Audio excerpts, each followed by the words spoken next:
Greetings. Welcome back to Black Bear News, where we are discussing climate change, abrupt climate change, and things adjacent. And in this video, I'm going to show you, bring you a video by Jimmy Dore. Just going to play a little bit of this, not too much. But he's interviewing a woman who ran for a state seat, Pramila Malek. She was, excuse me, basically a climate change candidate, and she was trying to shut down a power plant in New York. And this is a good interview with this woman. She brings a lot of knowledge to the table. My problem, so I am a follower and a fan of and a recycler of progressive channels, because I think that clearly the Democratic Party is co-opted and corrupted, and there's quite a few corporate or blue dog, so-called blue dog Democrats in the party, and they are basically they've turned the Democratic Party into a corporate party. They're not much different from Republicans on almost every issue except for like social justice issues. So they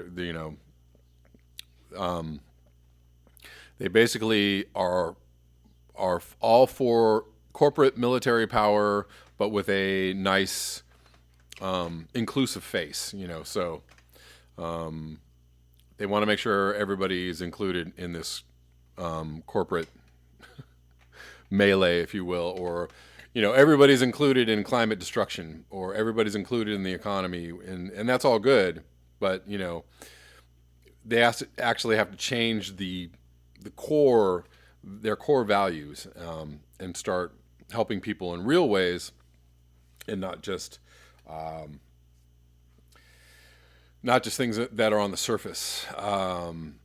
Really start helping people of color, people who are poor, people who are being affected by climate change, people who are being affected by poisoning, by glyphosate, people who are being affected by the 1% takeover of our entire government, which is pretty much complete. So anyways, this is a good interview. I just want to bring this to you. She says, here's, an interesting thing that she says. The problem I have with, the problem I have with progressive channels is they're not progressive enough, especially on climate change and also on other issues, but we can go into that later. They're a little fuzzy on the math as far as climate change. They don't understand, this channel is way beyond what a progressive channel will bring you, because, oh my God, right? But this woman touches on what's going on for real in climate change. Or else what?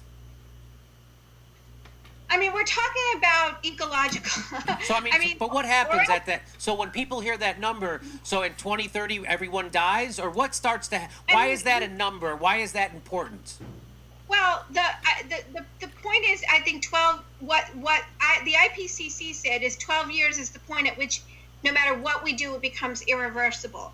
I think that tipping point is much closer. Much closer, right? Yeah, and I speak with scientists on a regular basis, and what I can tell you is they're very conservative about what they tell the public for fear of causing absolute panic. But they themselves are in a state of absolute panic. Yeah. And if you understand the science, you would be in a state of absolute panic. And so when people say to me, I like this person and they're progressive, and I like that person and they're progressive, for certain. That's all I'm going to play of that. So, she said something very key there. If you understood the science, you would be in an absolute panic. So people on this channel, the followers of this channel, understand the science and understand the direness of the situation, that we should be in an absolute panic. The powers that be don't want you to know this information, because if everybody was in an absolute panic and wanted to shut the system down, or remake the system or retool the system or completely overthrow the system wholesale, they don't want that. And there's a lot of just regular people who don't want that because, that would be uncomfortable. You would be upsetting my life. You'd be upsetting the status quo. How dare you bring these things up and disturb my nice, comfortable life. But that's exactly what needs to happen, of course. A complete revolution of thinking, a complete revolution in how we behave, a complete revolution in how we use energy, a complete revolution in how we exchange money and energy and goods, and a complete revolution in how we grow our food and how we live. Total and complete. A holistic revolution, if you will. Anyways, I'm going to link this interview. It's interesting. It's also, it just is interesting. Graham Elwood has been doing some more climate change videos, but again, they're a little fuzzy on the data. It's like, we know it's really, really bad. I'm just telling you right now, it's really, really bad, but a little fuzzy on the what actually needs to happen. Not just, it's like Green New Deal and let's, turn over our economy to clean power. Nope. Not good enough. What you really need, if you're really a progressive channel, you really need to be talking about shutting the entire system down. And that's all, right? You won't go there because, what? That's too radical, right? I mean, we're talking about Medicare for all and free college being radical. That's not even close to being radical. That's par for the course in other countries. But that's some kind of insane communist lefty idea. It's not at all. I'll give you the insane communist lefty idea. In order to save ourselves from climate change, the UN needs to declare an absolute stop on all childbirth. They need to tell, the entire world needs to stop having children for the next 10 or 20 years. The U.S. government needs to completely nationalize all industry and shut everything down except for just what's necessary. Food production, some medical care, basic necessities, period. All consumer production needs to stop. We need to completely become, agriculturalize. I don't know. I'll just make up that word.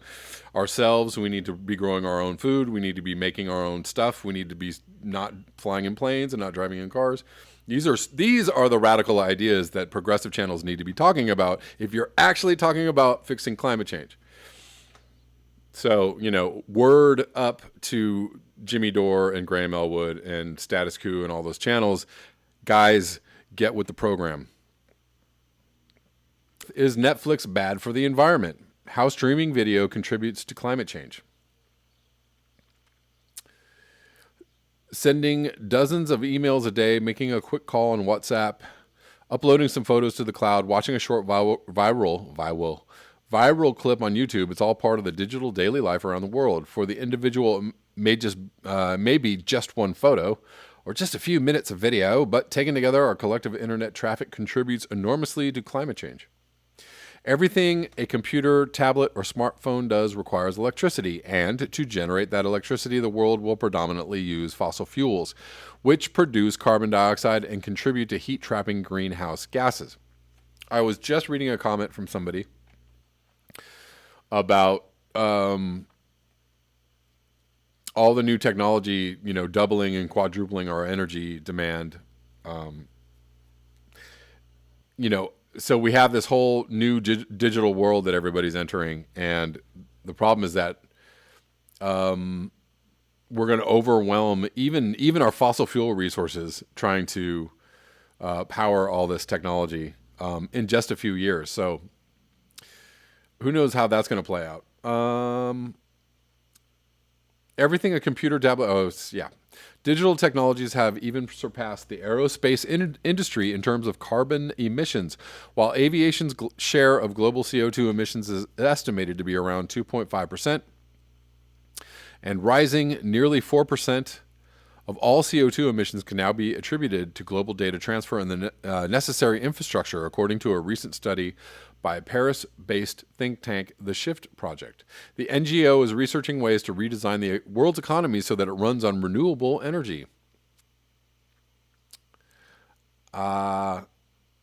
Limited energy resources. The calculations include both the energy costs of creating IT infrastructure and the actual use of that infrastructure, with the latter consuming 10 percentage points more electricity than the production of all equipment and technology combined. Youch. According to a projection by IT giant Cisco, by 2022, around 60% of the world's population will be online, with video making up more than 80% of all internet traffic. Guys, stop watching my videos right away because we're causing climate change.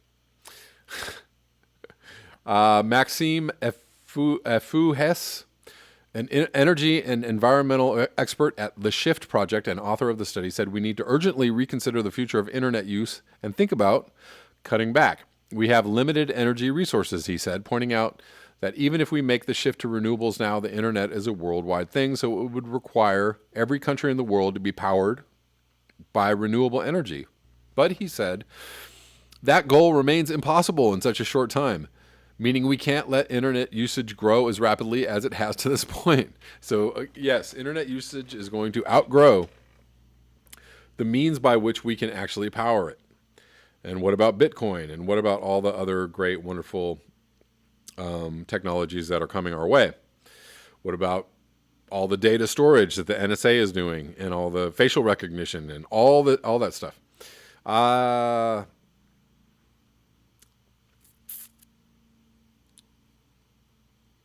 The largest share of that growth is now video traffic. 80% of all data transferred online is video data, with nearly 60% of that being online video, meaning streaming video stored on a server and viewed remotely via sites like Netflix, YouTube, or Vimeo. The problem, transferring videos online is data intensive. In 2018, online video traffic was responsible for more than 300 million tons of CO2, equivalent of what a country the size of Spain releases in a year. For all sectors combined, the higher a video's resolution, the more data that's required. 10 hours of high-definition film consumes more bits and bytes than all the English language articles in Wikipedia put together, according to the Shift Project. The way we consume videos and movies has also changed radically. In the past, films told a story with moving pictures and music. Today, online videos are primarily used to hook a person's attention for as long as possible. It moves, and there's sound, and that's attractive to our brain, said Efouhes. I don't know how to pronounce that, but it can lead to addictive behavior. Platforms like YouTube, Facebook, and Netflix have increasingly exploited this biological preference, he said. The autoplay function lets videos start automatically without sound and with subtitles, making information even easier to consume. That's just the way to make you watch the video, and it works. The whole video. Last mile is crucial. Can this growing hunger for videos be satisfied in a way that spares the climate, or do we have to go without our favorite streaming TV series and films? Efouhes points out that it would indeed be much better to watch something on a standard TV broadcast. Analog broadcasting also consumes electricity, but the data is only transmitted over a limited geographical area rather than halfway around the world, as it is in the case with streaming video. Lutz Staub, who researches an environmental impact of information and telecommunications technology at the Fraunhofer Institute for Reliability and Micro-Integration in Berlin, said, when it comes to data transfer, the last mile is crucial, as in what specific technology is used to bring the data to the consumer. Mobile data transfer uses the most electricity. Basic transmission loss, solid structures like buildings, vegetation, and atmospheric conditions, in other words, weather, can weaken electromagnetic waves and lead to buffering videos. For that reason, the transmission signal needs to be boosted, especially when the signal is being routed over long distance through old copper wires. The power amplifiers have a low electrical efficiency, which means that about half of the energy used for data transmission is lost as heat, said Staub. The most efficient transmission technology is fiber optic cables, which transmit signals by light. We're not even talking about the dangers of the electromagnetic waves in Wi-Fi that are cooking us, and the eventual 5G revolution that's coming our way. Germans, for example, mainly surf the internet via copper cables. As of 2017, just over 2% of all broadband connections in the country used fiber optic cables. By contrast, the mobile communications network is being expanded on a massive scale. To help save on energy, Staub is currently working on something known as edge computing, in which the desired data is stored locally closer to the consumer in places like data centers and major cities. That way it doesn't have to travel as far to get where it's going. Exhausted tech. Staub said those hoping for next generation devices and processes to be more energy efficient will be disappointed. When it comes to technology, energy efficiency hasn't improved significantly in the last decade.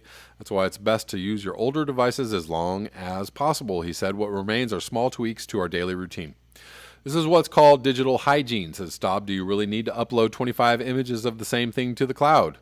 Every photo, every video is constantly backed up for safety reasons, and that consumes energy every time. If you instead delete a few things here and there, you can save energy. Afuhes is also an advocate of small changes. Use Wi-Fi, not mobile networks. Watch on the smallest screen you can. And high-definition video on a smartphone isn't really necessary, he said, pointing out that watching high-definition videos on a smartphone over a mobile network uses the most electricity and consequently is the worst for the climate. To raise awareness of the impact everyday digital life has on the climate, the SHIFT project has developed a CO2 calculator browser add-on that measures the emissions generated by internet activity. Nevertheless, the NGO doesn't place the responsibility solely on the end user. It believes the issue should be an important part of the political agenda. Thank you. But so far, neither governments nor international institutions have recognized the problem, let alone made any efforts to bring about change. It seems very low on the list. That is all I have for you in this video. Thank you so much for your eyes, your ears, and your conscience. If you would like to support this channel, you can do so at the links below. Until next time, peace.